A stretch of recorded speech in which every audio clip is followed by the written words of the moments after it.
අපේ රටේ දේශපාලන භූමිය ඉතාම උණුසුම් වෙච්ච අවස්ථාවක්. විවිධ මාතෘකා තුලින් දේශපාලන පරිසරය ගිනියම් වෙලා තියෙන්නේ. ඒ ගිනියම් වූ පරිසරය ඇතුලේ මීට පැය 48කට පෙර කරු ජනාධිපතිතුමා රනිල් වික්‍රමසිංහ මැතිතුමා පළාත් පාලන මැතිවරණය සහ මැතිවරණ ක්‍රම පිළිබඳ කරන ලැබූ ප්‍රකාශය මේ මොහොතේ වාද අවකාශයේ ප්‍රධාන මාතෘකාව බවට පත් වෙලා තියෙනවා. එය ප්‍රජාතන්ත්‍රවාදයට ආදරය කරන ගෞරව කරන සියලු දෙනාගේම දැඩි අවධානය දිනාගෙන තියෙනවා.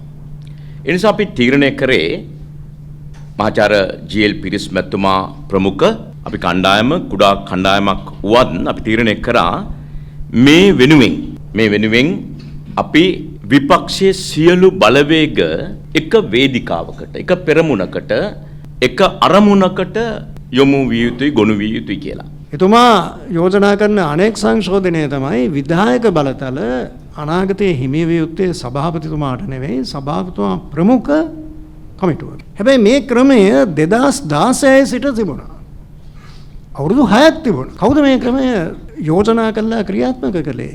රනිල් වික්‍රමසිංහ මැතිතුමා 2016 අගමැති. වර්තමාන අගමැති දිනේෂ් ගුණවර්ධන මැතිතුමා ඒ මැතිවරණ කමිටුවේ සභාපති. දැන් අවුරුදු 6ක් තව මාස 5යි තියෙන්නේ මේ මැතිවරණය. දැන් තමයි මතක් කරලා තියෙන්නේ මේ ක්‍රමය ඉතාමත් නරකයි මේක වෙනස් කරන්න ඕනේ කියලා. වෙනස් කරන තුරු මැතිවරණ පවත්වන්න බෑ කියලා. ඉතින් මේකට විරුද්ධව අපි සියලු දෙනාම එක තැනකට පැමිණීම මම හිතන්නේ ඉතාමත් වැදගත් කියලා. සංකල්පයක් විදියට මේ තියෙන ව්‍යවුල්කාරී රනිල් වික්‍රමසිංහ මහත්තයාගේ චෙස් වලදී අපිට ඕන පැත්තට ඒක හරවන්න. මොකද එයාට බලයක් නැති කෙනෙක්. එයා එච්චර බය වෙන්න ඕන මිනිහෙක් නෙවෙයි. එයාගේ ඕන එකක් අපිට නවත්තන්න පුළුවන් අපි එකතු වුණා. කතා කරලා යම්කිසි එකඟතාවකට ආවා. ඉතින් අපිට පුළුවන් තරම් ඉක්මනට මේ සියලු දෙනාම මේ එකඟතාවයෙන් ස්ටේට්මන්ට් එකක් ඉෂු කරන්න පුළුවන් නම් ඒක ජනතාවටත් මේ වෙලාවේ දෙන හොඳ පණිවිඩයක් වෙනවා. මොකද සමස්ත විපක්ෂයේම එක තැනකට ගොනු වෙමින් සිටිනවා කියලා හරි දේ සඳහානේ. මන්ත්‍රී ධූර අඩු කිරීම සම්බන්ධයෙන් මිනිසුන්ගේ කැමැත්තක් තියෙනවා. ඒ මුවාවෙන් මේ කරන උප්පරවැට්ටියට අපි විරුද්ධයි.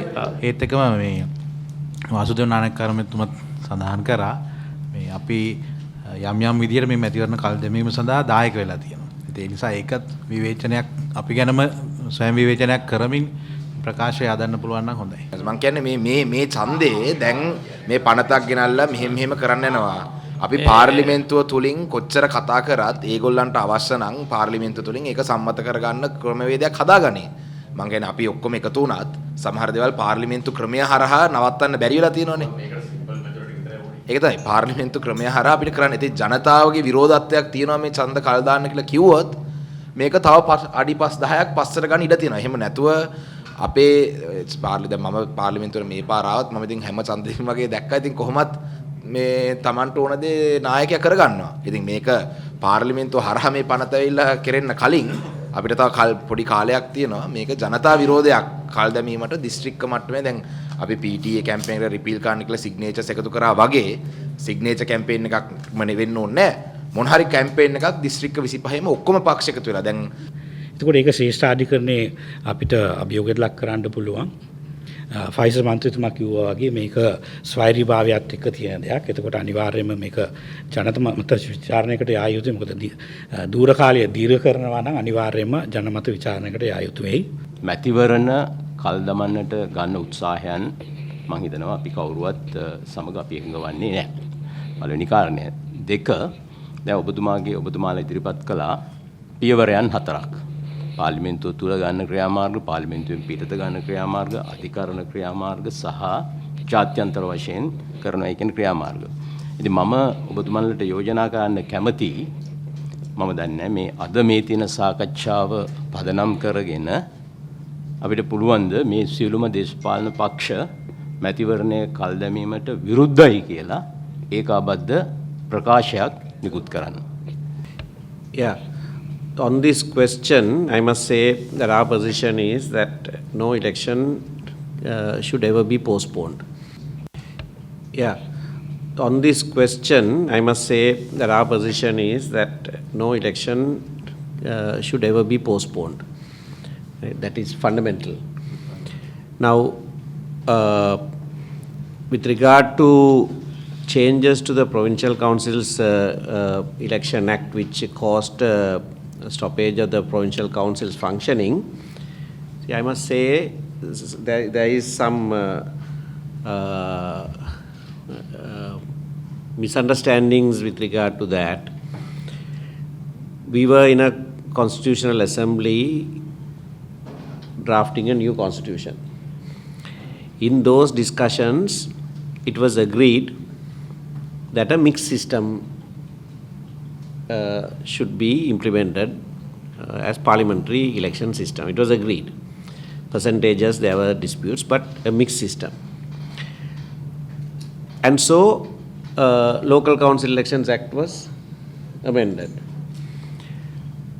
Subsequently, Provincial Council Elections Act also was amended. In the report of the Constitutional Assembly, the interim report, you will find that there is agreement on the mixed system. Problem with the Provincial Council's Election Act being amended was, unlike the local councils which had wards previously, provinces did not have constituencies because provincial council was created after PR system was introduced. So it was always a PR system, there were no constituencies. So that is why a delimitation commission had to be brought in to freshly, for the first time ever, carve out constituencies for the provinces. Now that ran into trouble. Now, as from our side, when we realized that this was not going to happen, I actually brought a private member's bill to go back to the previous system. Right? To treat that amendment as having never been enacted. A one-line amendment, but before that Parliament was dissolved, before that 6 months period lapsed. The reason I brought that was, we can debate about a system. Now even parliamentary election system, we had agreed. We had agreed that it must be a mixed system. But merely because we had agreed to change the system, we don't not have a parliamentary election. We didn't change the system, but merely because we hadn't changed the system to which we had agreed, 2020 parliament election was not put off, you can't put it off. So similar argument will apply to provincial councils also. We had agreed, but that doesn't mean that should stop an election being held. So that is why, to revert back to the old system, I brought the private member's bill. And in the last, in this parliament also, when the select committee was appointed for electoral system, again we mooted that. Attorney General's opinion was sought. In fact, the report has that you can go back to the old system and hold the elections. Right? That is on the premise that whatever the system, election must be held on time. System is secondary. Right? Primary is that timely elections must be held. There can't be a compromise on that. So we might discuss, if we can't agree, we might discuss change of the system, but merely because we are discussing the change of the system doesn't mean that you don't have an election until you agree. You must have the election on time. So I think that fundamental principle, I think we need to agree on, that elections must not be postponed for the reason that you are now thinking of changing the system. So on that we are very firm. That's first point. Secondly, see, there has been an unprecedented change in the political landscape of the country. What is that change? The Prime Minister and the Cabinet had to resign.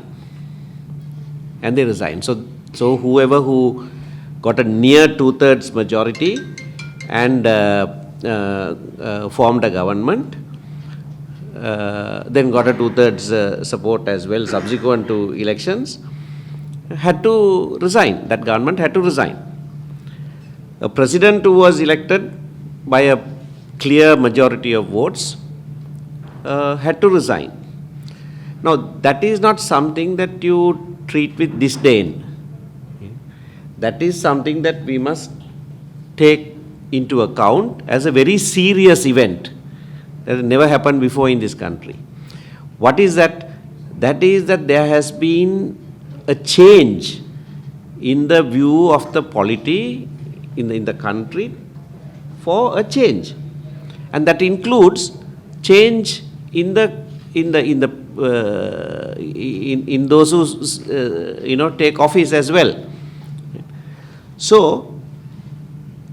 unfortunately, under the constitution, you can't hold a presidential election, except 5 years at a time. But parliamentary elections is possible. So our position from the time from April this year, our position has been that Parliament must be dissolved. That Parliament also has lost its mandate. If the President lost his mandate, Parliament also lost its mandate, otherwise the Prime Minister need not have resigned, that government need not have gone out of office. If we recognize all of that, then we must necessarily recognize the fact that Parliament also has lost its mandate. I mean, technically, to prove that and all is another matter, you can't do that. But I think overall, you need to understand and agree that. And therefore, you have to go before the people again. So I think parliamentary election, local government elections are due. So due time election must be held. Provincial council elections were due far, much earlier than that. So that must be held. But not only those two, Parliament also has lost its mandate. And that election has been, and we have been consistently saying Parliament must be dissolved. And people given that opportunity to elect a new Parliament. Electoral system change should not hold up people exercising their franchise. මේ උත්සාහ කරන්නේ මන්ත්‍රීවරු අඩු කිරීමට මුවා වෙලා සීමා නිර්ණයකට ගිහිලා ඡන්දේ කල් දාන්න. ඒ නිසා මං හිතන්නේ අපි මේ ප්‍රශ්නේ ගැන තවදුරටත් කතා කරමින් කාලය වැය කරනවා වෙනුවට අපි හැමෝම එකට එකතු වෙලා මේ ප්‍රශ්නෙට මුහුණ දෙන්න මොකද කරන්න කියන එක සාකච්ඡා කරොත් මම හිතනවා වඩා ඵලදායී වෙයි. මොකද්ද අපිට මේ සම්බන්ධයෙන් සාමූහිකව ගන්න පුළුවන් තීන්දුව తీරන කියන ගැන අපි අවධානය යොමු කරමු කියලා මම යෝජනා කරනවා. රනිල් වික්‍රමසිංහ මහත්තයා මේ ගෙනාපු යෝජනාව අපි දකින්නේ වැරදි විදියට. නමුත් මෙතන ඉන්න අපි ඔක්කොම වැරදි කරලා තියෙන අය. හොඳට මතක තියාගන්න. අපි අත උස්සලා තියෙනවා වැරදි දේවල් වලට. අපි කතා කරලා තියෙනවා වැරදි දේවල් වලට. අර මෙතන දැන් කිව්වා 1975 ආණ්ඩුව දික් කරගත්තා. 82 දිහාට මහත්තයත් ඒකම ඉස්සරහට ගෙනිච්චා. ඉතින් මේවා අරුම පුදුම දේවල් නෙවෙයි. බලයේ ඉන්න පක්ෂයක් තමන්ගේ බලය තහවුරු කරගන්න සහ ඉදිරියට යාමට මේ වගේ තීරණ ගන්නවා. අපි දන්නවා රනිල් වික්‍රමසිංහ මහත්තයා හිටියට ඔවුන් යට වෙලා ඉන්නේ. ඒ කියන්නේ පොට්ටුවේ අපි ඔක්කොම දන්නවා බොරුවට කියන්න ඕනේ නැහැ. පොට්ටුවේ ඉන්න മന്ത്രിවරුන්ට නැත්තම් ලොකු ලොක්කන්ට යට වෙලා ඉන්නේ. අපේ මැතිවරණ ක්‍රමය මේ නියම එකට ගේන්න.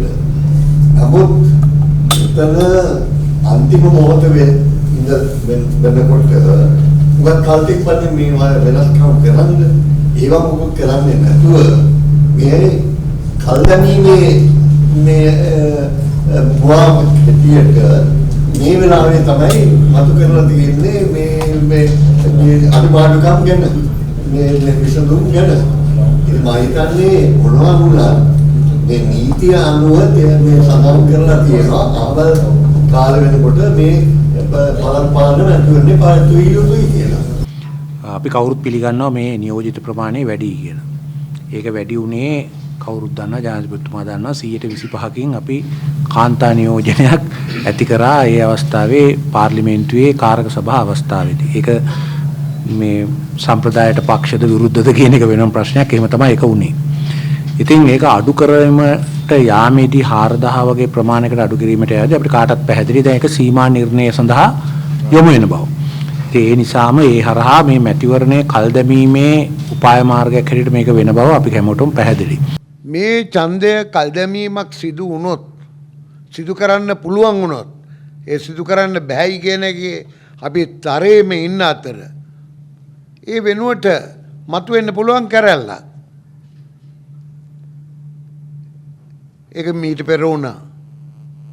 ඒතකොට කැරැල්ල මර්ධනය කිරීමේ ක්‍රියාදාමයත් එක්ක ඡන්ද පැවැත්වීමට බැරි කමක් ඉබේම මතු වෙනවා. නිසා එක්තරා විදියකට දුරදිග යන සැලැස්මක් ෆැසිස්ට්වාදී සැලැස්මක් මේ ඡන්ද කල් දැමීමේ කතාවත් එක්ක තියෙනවයි කියන එක අපි නොවලහා කිව යුතුයි.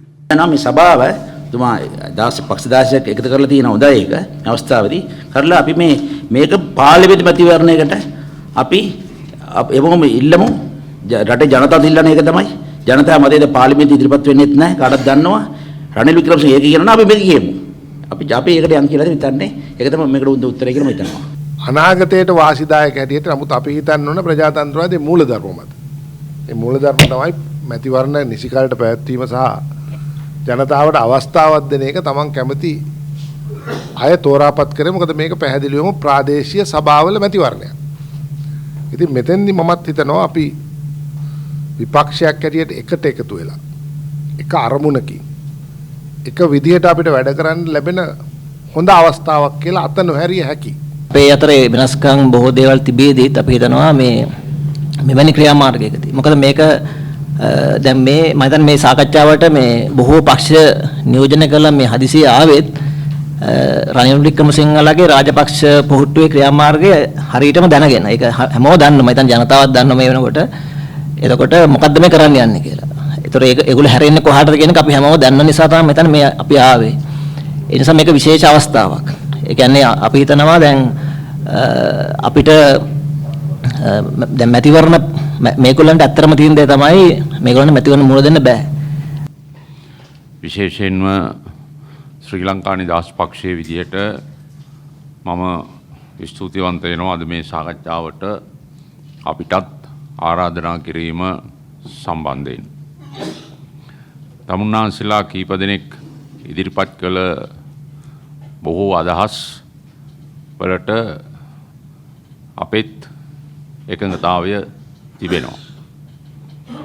මූලික වශයෙන්ම ප්‍රතිපත්තියක් විදියට ශ්‍රී ලංකා නිදහස් පක්ෂය මැතිවරණ කල්දැමීමේ තත්ත්වයකට ක්‍රමයකට යනවා නම් අපි ඒකට එකඟ වෙන්නේ අපි ඒකට විරුද්ධයි. මම ජනතා නිදහස සම්බන්ධව ජනතා සභාවට අපි ස්තුතිය පිරිනමනවා මේ වගේ රැස්වීමක් ඇඳවීම ගැන. අපේ විපක්ෂ නායක සජිත් ප්‍රේමදාස මැතිතුමා මේ දවස් ටිකේ නුවර අපේ පක්ෂ කටයුතු සම්බන්ධව නිරත වෙලා ඉන්න නිසා එතුමාට සම්බන්ධ වෙන්න නොහැකි බව අපිට දැනනවා. නමුත් එතුමාගේ සහයෝගය අපි එකතැනක ඉඳලා වැඩ කරන්න ඕන විදිහට එතුමා ප්‍රකාශ කරා. මේ විපක්ෂයේ ඉන්න සියලු දෙනා මෙතන වාඩිලා ඉන්නේ. අපිට මම හිතන්නේ විපක්ෂයේ සියලු දෙනා එකට වැඩ කිරීමේ අවශ්‍යතාවය දැන් තියෙනවා. ඒක තමයි අපි මෙතනින් පටන් ගන්නෙ. අපි ස්තුතිවන්ත වෙනවා. විශේෂයෙන් මේ කාරණේදී අපිට පැහැදිලිව පේනවා ජනාධිපතිවරයාට ඕන ඡන්දේ කල් දාන්න. අපේ මැතිවරණ ඉතිහාසය ගත්තොත් මහ ඡන්දයකින් නෙමෙයි බලයේ තීන්දුව වෙලා තියෙන්නේ. හැමදාම පළාත් සභාවකින් හෝ ප්‍රාදේශ සභාවකින්. ඒක තමයි මෙයාට නවත්ත ගන්න ඕනේ. අපි කොහොමත් අද සාකච්ඡාවේදී මූලික වශයෙන්ම මේ බලාපොරොත්තු වෙච්ච කාරණේ එකක් තමයි මේ සාකච්ඡාව විසින්ම යම් කිසි බලයක් ඔය කරගෙන යන අයට ඇති කරයි කියලා මේ සාකච්ඡාව විසින්ම ඒ කියන්නේ මේකට රට තුල විශාල වෙන විරෝධයක් නිර්මාණය වෙමින් තියෙනවා කියන එක. ඊටාම වැදගත් කන්ටෙන්ට් එක තමයි අපි ප්‍රතිසංස්කරණ මුවාවෙන් ඡන්ද කල් දැමීමට විරුද්ධයි. ප්‍රතිසංස්කරණ පිළිබඳ සාකච්ඡා කරන්න පාර්ලිමේන්තුවේදී ඔක්කොම සූදානම් ප්‍රජාතන්ත්‍රවාදී විදිහට. හැබැයි එය කරන මුවාව දාලා පාර්ලිමේන්තුවේ යන ප්‍රොසෙස් කරන ඡන්දයක් නැවැත්වීමට විරුද්ධයි. මේක තමයි ඊටාම පැහැදිලිව අපි ස්ථාවරය. ඒකෙන් කියන්නේ අපි ප්‍රතිසංස්කරණ රත්නහාමුදුරුවෝ කිව්වා වගේ මෙතන උගක් අය කිව්වා වගේ අපිට විවිධ දේවල් සාකච්ඡා කරන්න ඉදිරියක් තියෙනවා. හැබැයි ඒක අරන් යන ක්‍රියාදාමේ නවත්වා කරන එකක් නෙමෙයි. ඒ ක්‍රියාදාමේ යන අතරතුර ප්‍රතිසංස්කරණ සම්බන්ධව සියලු සාකච්ඡා කරමු කියන එක. ඉතින් ඒ අතර මේකේ පාර්ලිමේන්තුවෙත් ඒ වගේම මහජන අවකාශය ඇතුළෙත් මේක පනතක් විදියට හරි වෙනත් ආකාරයකින් ආවොත් අධිකරණයේදී අපේ මෙතන ඉන්න අධිකරණ ශාස්ත්‍රයේ ඉන්න විශේෂඥයන් දන්නවා අධිකරණයේදීත් ඒ වගේම ජාත්‍යන්තර වශයෙන් උත් මේකට එන තත්ත්වයන් ගැන සාකච්ඡා කරමින් ඉදිරියට යන්න අපි කවුරුත් සාකච්ඡා කරා. ඒ නිසා අද මේ සාකච්ඡාව අපි මෙතන ඉන්න මම හිතන්නේ බාලම කණ්ඩායම මේ කණ්ඩායමක් විදිහට හැදිච්ච අඩුම කාලෙක ඉන්න කට්ටියක් තමයි අපි මේ නිදහස් ජනතා ව්‍යාපාරය ජනතා සන්ධානයේ විදිහට ඉන්නේ. නමුත් අපි මෙතන ඉන්න සියලුම ප්‍රධාන පක්ෂවල අය හැමදෙනාටම අපි ගෞරවයෙන් ආරාධනා කළේ මේ වගේ මධ්‍යස්ථ තැනකට ඇවිල්ලා අපි මේක සාකච්ඡා කරමු කියලා. හැමදෙනාම ඉතාම හොඳ පිළිගැනීමක් ඒ යෝජනාවට කරා. ඒක ගැන අපි නිහතමානීව ඉතාම ගරු කරනවා. මොකද අපි මේ වෙලාවේ අපේ කිසිම පෞද්ගලික දේශපාලන ස්ථානයකටවත් අපේ දේශපාලන බැනර් එකක්වත් අපේ බෑක්ඩ්‍රොප් එකක්වත් අපේ මීඩියා එකක්වත් තියලා නෙමෙයි මේක කරන්නේ. අපි බලන්නේ ඔක්කොම එකතු වෙලා මේක කරලා අපි ඔක්කොම ඊටාම පොදු එකගතාවක් ඇතුලේ කරන සාකච්ඡාවක් විදිහට තමයි ගරු මන්ත්‍රීතුමාලා හැමදෙනාටම වෙනම අරණ්‍යතා තියෙනවා, වෙනම පක්ෂ තියෙනවා, වෙනම අදහස් තියෙනවා.